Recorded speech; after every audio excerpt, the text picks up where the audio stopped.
Thanos fez isso. Ele não era mal. Ele falou, vou tirar metade. Você acha? Você falou uma coisa, porque você adora os quadrinhos. Eu também. Quando eu assisti o episódio do... Como é que chama? Avengers. O último... Guerra Infinita. Que metade da população mundial morreu. Você sabe que... Não, mundial não. Interplanetária.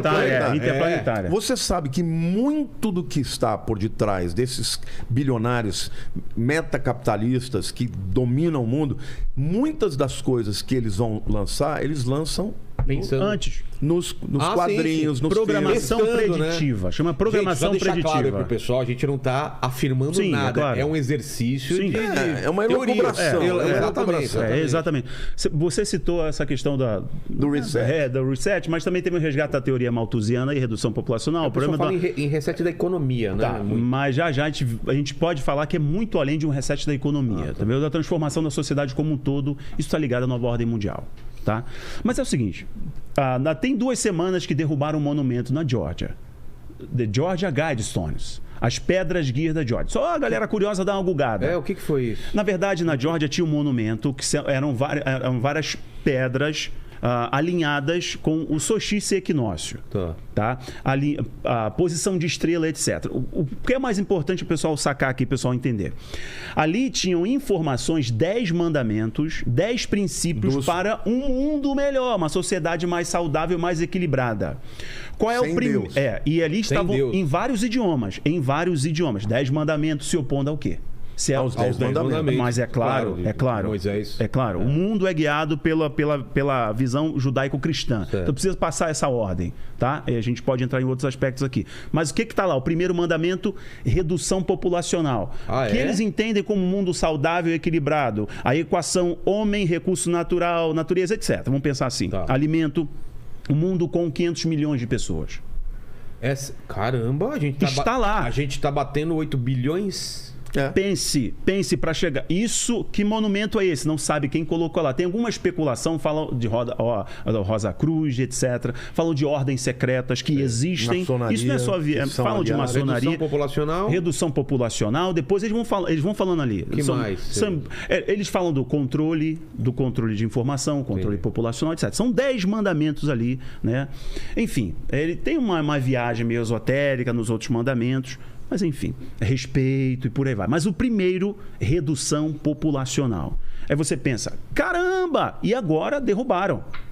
Foi derrubada, não sei quem. Mas na noite explodiram as pedras guias da Geórgia. E isso foi uma celebração por alguns. E outros estavam dizendo, eles estão a todo vapor no seu plano, no seu objetivo. Eles já alcançaram uma parte. Por isso que destruíram esse monumento. Recentemente tiveram também aqueles monumentos em frente à ONU, com um leopardo. Com exatamente a figura de Daniel do Apocalipse, né? Qual que é a figura? Ele que fala o quê? Porque no Daniel ele fala sobre os 4 bestas, né? E a última delas é um leopardo com 7 cabeças. Pata de urso e tal.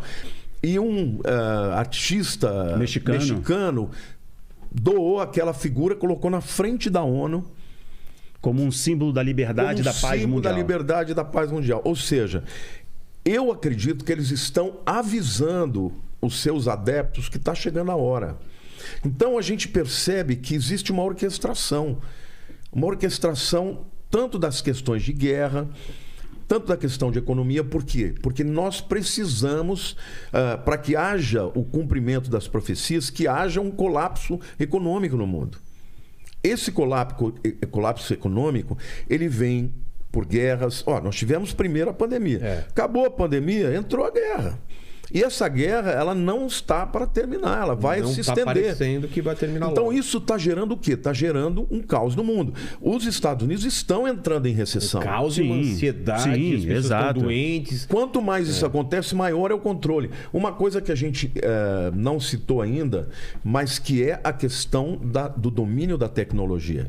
Você sabia? A gente está tão dependente da tecnologia que chega um ponto que a gente nem entende mais como funcionam as coisas. E a China, ela está dominando isso. Claro. Então, você sabe que a velocidade do 5G da China, dos americanos, por exemplo, a da China é 12 vezes mais rápido.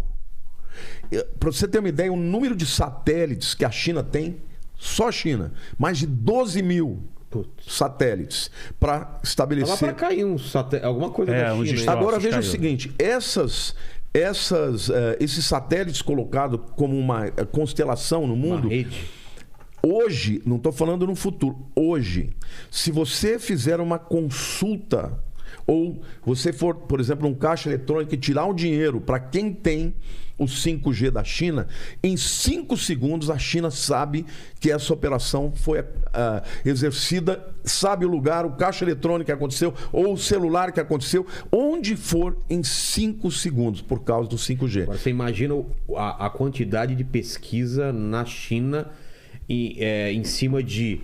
Porque não adianta você ter esse monte de dados se não tiver computadores que comecem a bater e cruzar processem, exato. Porque o grande lance desse Big Data que tem informação armazena sua, minha, de tudo. Cruza tudo. É cruzar, é falar... Claro. Tá, o computador não sabe quem é o Lamartine, mas ele sabe, cruzando informações, que você pode ser uma ameaça, onde você tá, se você conhece ele, por que vocês estão reunindo... Cara, isso é uma coisa que é... Tem uma isso frase... é a China. Os americanos não estão conseguindo Mas acompanhar. é que tá, isso já tá valendo e vai valer cada vez mais do que uma arma, do que uma granada. Mas é claro, porque a informação é muito mais estratégica. Porque através de hackeamento, eles podem fritar a internet, por exemplo, dos Estados Unidos. Tanto que Israel e Irã estão em guerra sim. Israel e Irã estão em guerra sim. O Israel, um ataque hacker, desativa várias coisas, plantas, não sei o quê. Ó, tem uma frase... míssil se o cara consegue... Eu tenho um amigo americano que o irmão dele trabalhava num daqueles silos americanos. Sim. Sabe qual que era o papel dele? Silos são onde estão as armas, armas nucleares e tal. Armas debaixo da terra. Exato. Armas nucleares. Os Estados Unidos tem vários espalhados pelo Área 51, exatamente. Lugar, Sabe qual que era o trabalho do cara? Um cara que tinha feito MIT, um cara gênio na área de computador. Ele e mais uns 20 caras ficam o tempo inteiro... Tentando hackear? Não, o tempo inteiro... fazendo os firewalls, as barreiras para hackers que estão querendo à distância lançar mísseis e tem caras atômicos. Não, mas tem gente contratada para só ficar tentando hackear. Então imagina. Do próprio Estados Unidos, né? Os caras ficam lá para não permitir que alguém à distância solte um míssil. Tentando começar uma guerra mundial por causa disso. Então, existem tantas possibilidades para que essa guerra aconteça. E se essa guerra acontecer... Eu sempre tenho dito, Rafael... Você tá falando, vamos falar dessa... Uma guerra mundial. Essa terceira grande guerra mundial, que seria a guerra das guerras, né? Eu tenho uma concepção que nós já estamos na terceira guerra mundial, tá? Nós já estamos em guerra. Essa guerra é uma guerra de quinta geração ou quinta geração da guerra. Ela é diferente. Então, mas... Não há uma declaração oficial entre potências diretamente envolvidas em um conflito. Elas usam território por procuração, como é o caso da Ucrânia. Entendi. Território por procuração é que duas potências envolvidas em uma guerra, eles estão usando. Né? É uma questão semântica. A gente pode usar isso também como sendo uma guerra fria ainda. Sim, exato. E outra, a gente está dentro e não tem o distanciamento histórico, porque quando você estuda a Primeira e Segunda Guerra, você fala, ela começou aqui, quando assassinaram tal pessoa. Sim, então, no aí, futuro, se começar uma grande guerra... Não uma declaração. Foi na declaração da Guerra da Ucrânia. Exato. A gente não sabe, entendeu? O assassinato do arquiduque Francisco Ferdinando. Pronto. Tem esse evento que fica para a história.